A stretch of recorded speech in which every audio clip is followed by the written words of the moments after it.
Hello, I am Anna Smirnova on InstaForex TV with the fresh Forex news. It is time for investors to forget about recession because stability is in the limelight. Growth of the real GDP in the third quarter by 3.5% has indicated this. Now the economists are discussing the stability, whether this recovery is strong enough not to allow the recession resume.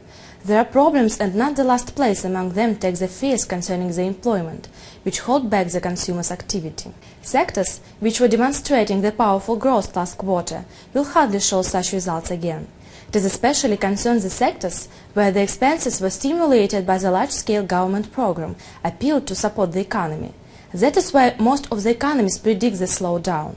According to the consensus forecast, the GDP will increase by 2.5% in the first quarter. Let's consider the consumers. Their spending rose by 3.4%. Almost half of this growth was provided by the car sales, which upturned due to the government program of old cars utilization. Since this program was over, the car sales have dropped again. Besides, the crediting terms remain tough and households cannot increase expenses if their income does not grow. The salary may considerably uprise only when the number of working places will grow.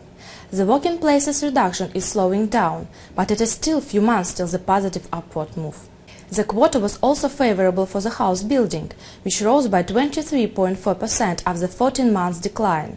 The house buying grew because of the one more stimulating program, the tax remission for people who buy housing for the first time.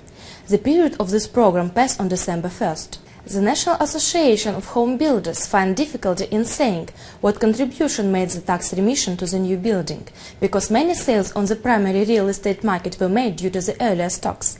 In Washington, it is being discussed a question whether the tax remission's term should be extended. Until this question is not decided, the customers will take a waiting attitude, and that will hold down demand. It was Forex News provided to you by InstaForex News team and me, Anna Smirnova. Goodbye.